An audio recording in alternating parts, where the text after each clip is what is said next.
In this video, I want to share with you what I think is the most important set of photo editing tools available. Lightroom's first editing section is simply called Light, and it's a powerful and intuitive collection of exposure, contrast, highlights, shadows, whites, and blacks. While that seems like a lot to go through, I can assure you that it will all make sense and that by the end of this video, the drama level of your photos will radically increase. We will first start out with this original photo that needs some editing, and by the end of this video, you'll have altered the photo to look like this. So, the first thing I want you to do is download my sample photo using the link below this video. The name of the photo is light.jpg. Feel free to pause this video while you download the photo. Okay, when you're ready, open up Lightroom and let's begin. Okay, so when you have your photo up on the screen, this is what you'll see. It's a nice full screen view that allows you to see a lot of detail. But what we're going to do is go to the right side of the screen, to your adjustments panel. I'll get you to click on that.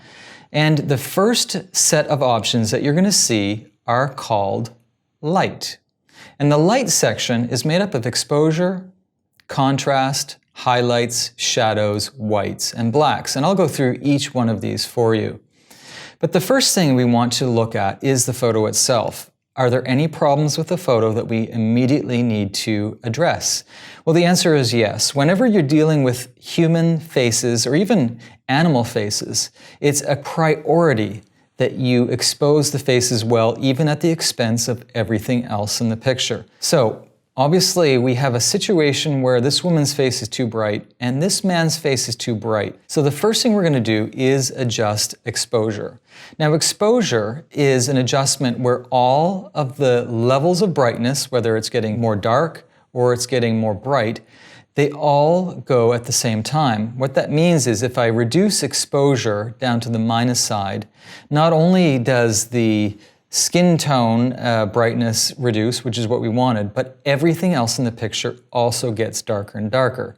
Similarly, when we go to the plus side, all aspects of the photo increase in brightness at the same rate. This is what exposure does. So let's take exposure down so that the skin tone of both the man and the woman are decent.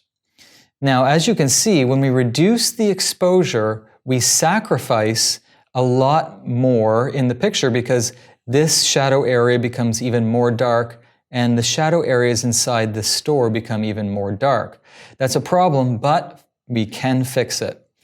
So right now, the skin tone looks a lot better in the man and woman, so that's good. However, we lost a lot of detail in the shadows. So the shadow slider is very interesting because it takes dark areas and it allows them to become brighter and brighter.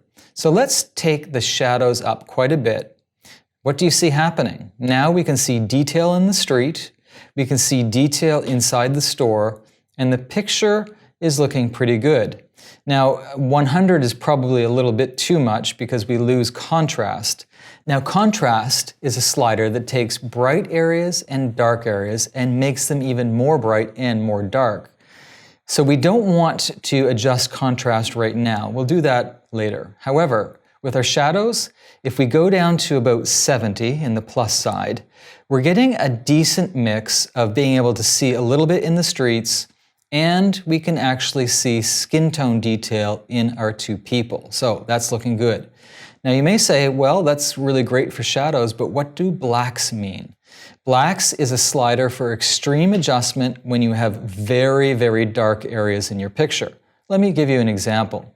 So if I take blacks down all the way to the minus 100, what it's doing is taking all the areas of the picture that are very dark and making them even darker. Similarly, we can do the exact opposite, where the very dark areas just become sort of closer to the grayish area. We don't really need to adjust blacks in this picture too much. In fact, I would suggest probably only +4, +5 would be fine. Okay, that's good, but what about the other sliders? We haven't talked about highlights and whites too much. Now, when we're dealing with highlights, there still is a little bit of brightness in the face of the woman and the hat. Let's take the highlights down. Now, highlights are any part of the picture that are a little bit brighter than sort of a middle gray, but still not super bright. If I had my way, I would change highlights to bright areas and whites to super bright.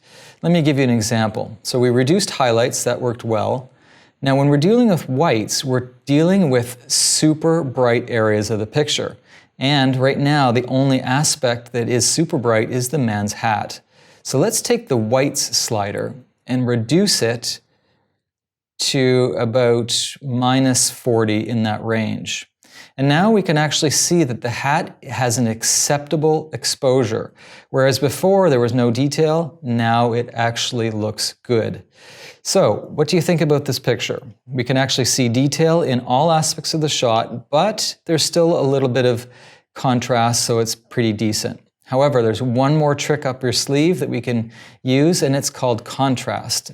And with the adjustment of contrast, we can actually make the image a little bit punchier.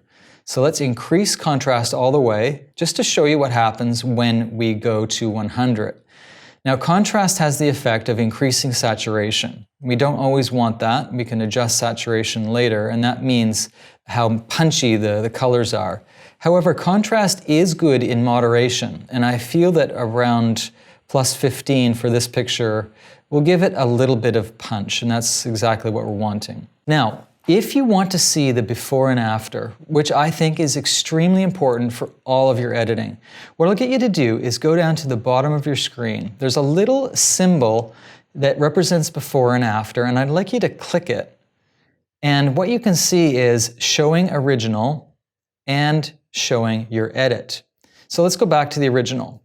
Now what we have is a picture where the bright areas are far too bright, and the shadow areas, we call it murky. You can't really see much detail. But when we see our edit, while it's a little bit flatter, we have detail in all aspects of the picture, and we can actually see a little bit of detail in the side street, which is what we want.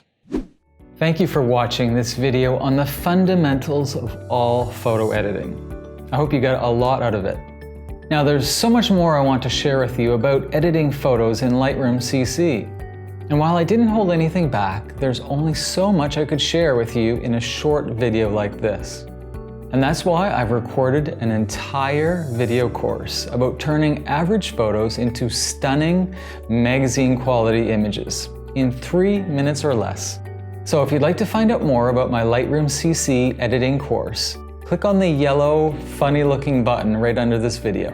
So take a look at my full Lightroom CC editing course, and I hope to see you there.